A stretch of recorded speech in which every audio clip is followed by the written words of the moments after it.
folks, so glad you could join me today. Welcome to World History Class with Mr. Morefield.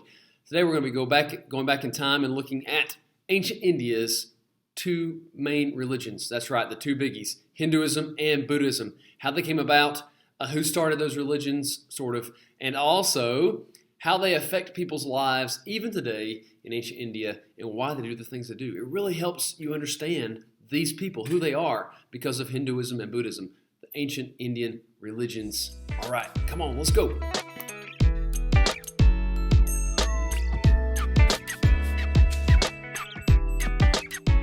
All right, guys, so do you remember the ancient Aryans? Of course you do. Those people that moved into the Indus River Valley and actually passed that on into the subcontinent of India. Well, they brought along their texts with them. Do you remember the Vedas and the Mahabharata and the Ramayana? Well, if you don't, you might need to go Google those and figure out what those are, because those are a necessity for this class, understanding what they are. But the Ramayana, the Vedas, the Mahabharata, all of those are really the backbone, if you will, the foundation for Hinduism. And Hinduism really is a blend then of traditions and practices. Whereas the other religion we're going to talk about is Buddhism. It was started by one man. His name was Siddhartha Gautama, and he goes on a search for the answers of life and suffering, and he would be known now as the Buddha. Okay, and so the Buddha, or the enlightened one, that's the idea. And so Hinduism and Buddhism are two different religions. However, Hinduism began first, a blending of different practices and traditions in the area of ancient India based on, you could say, their culture, based on even the caste system or their beliefs, all kind of intertwine together into one another. All right, so Hinduism. There are four main things that you need to know about Hinduism here. The ideas, or the key ideas of Hinduism. First is Dharma.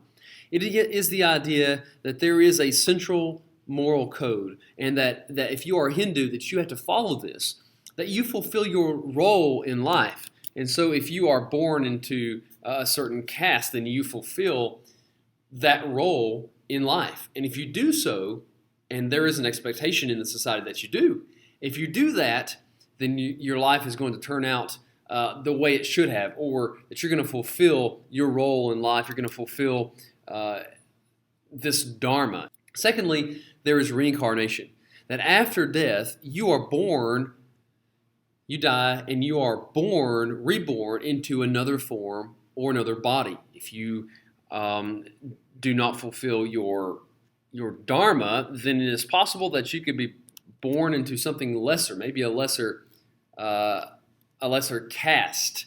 So if you did not fulfill your Dharma in the Kshatriyas, then you may be born into the Sudras, or even lower than that, the Untouchables. It could be possible that you are reborn as a gnat, an insect, some sort of animal, or even a plant.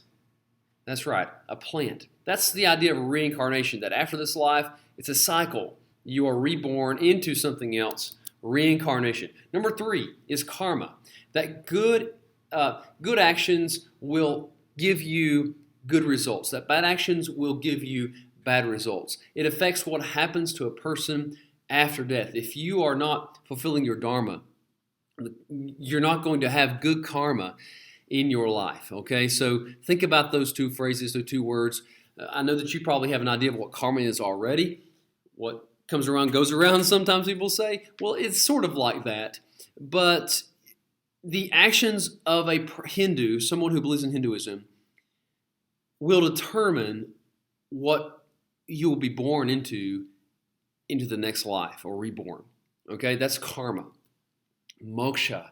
Now this is the main one. This is the one that is the biggie of Hinduism is moksha.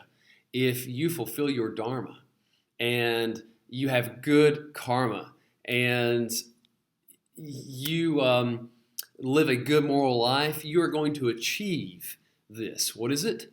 Moksha. That's right. Moksha. Say that. Now, that's Hinduism in a nutshell.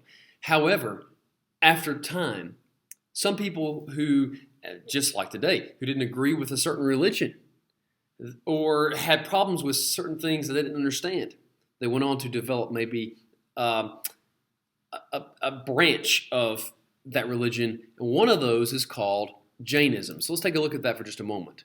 No, I'm not making that word up. And no, it's not a teaching of a woman named Jane. It's Jainism, okay? A man named Mahavira, okay? Born into the Kshatriya caste, that second group there we looked at a few moments ago in the last video.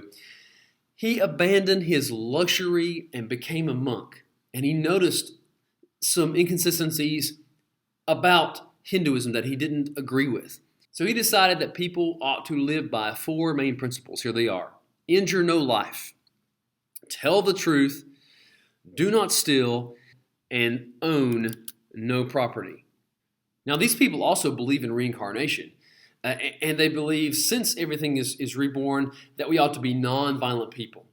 We ought not to practice any kind of violence. In fact, there's a picture that I remember of seeing a group of Jains, Jainism. They were wearing masks. And the reason they were wearing masks is so that they did not inhale a gnat or some sort of insect, because of wanting to be non-violent, as to not kill someone or something that had been reborn into that form. That's Jainism in a nutshell. All right, also there is Buddhism, and Buddhism is a biggie, the main one. And there was a man by the name of Siddhartha Gautama, okay? He too was also born as a Kshatriya, into that caste. However, he became dissatisfied with Hinduism, and he had a lot of questions about life. He noticed people working hard. He noticed people suffering and going through a lot of pain, and also losing their loved ones, dying. Now, it caused him to question the meaning of human life and question even Hinduism, this religion that he'd been taught and was a part of. And so he took a journey. He went on a journey to find these answers to life. And it is said that he sat underneath a tree near the Ganges River, and he began meditating, and he fasted. And he did this so that he could meditate and find the answers to pain and suffering. And so when he did, he became known as the enlightened one, the one who knows things now, who is wise, who knows the answers to life. And he believed that that life is based on 3 universal truths. And he came up with reasons they suffer. And he also discovered that there were 4 noble truths. Those 4 noble truths are that life has inevitable suffering, that it is just a part of life, that suffering is just a part of life. However, there is a cause to that suffering, and that suffering comes from desires and materials. Also, that there is an end to suffering, reaching nirvana, a state of perfect peace. That if you that if you want suffering to end, that if you'll reach nirvana, no, not that nirvana, this nirvana, a state of perfect peace. The end of, and then number 4, the end of suffering is found in the eightfold path, which leads to wisdom and salvation. And what is that eightfold path? Well, first is the right view. The truth. Got to find the truth. Once you find the truth, you're able to understand life better. You have the right intentions. Free your mind of evil, that is. The right speech. You say nothing that hurts others. The right action. You work for the good of others. Right livelihood. Respect life. Right effort. Simply resist that which is evil. The right concentration. You practice meditation. You concentrate. And right mindfulness. Control your thoughts. And if you do that, then you're able to reach a state of perfect peace. What is that? That's nirvana. No, not that nirvana. Nirvana that the Buddhists taught, that Buddhism still teaches today, that if you want to find life's answers to pain and suffering, and want to conquer that suffering, that you must walk the eightfold path, the right view, the right intentions, the right speech, the right action, the right livelihood, right effort, right concentration, and right mindfulness. And if you do that, nirvana can be yours, that state of perfect peace. And that's what the Buddha taught. And that's really what Buddhism is. Some people say that Buddhism really isn't necessarily a religion, that it's simply a philosophy. Well, That's, I suppose, a debate. But the philosophy has turned into a way of life, a way of belief that people live their lives by.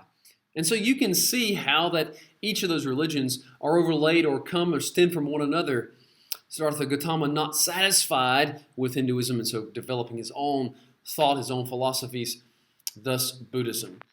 Okay guys, the review questions for this lesson are: what is Hinduism's basic belief of reincarnation? Number 2, who was Siddhartha Gautama and what did he do? Number 3, what was his answer to the question of pain and suffering? If you can answer these 3 questions, then you have a general sense of what this lesson has been about. All right, guys, well, that's really Hinduism and Buddhism in a nutshell.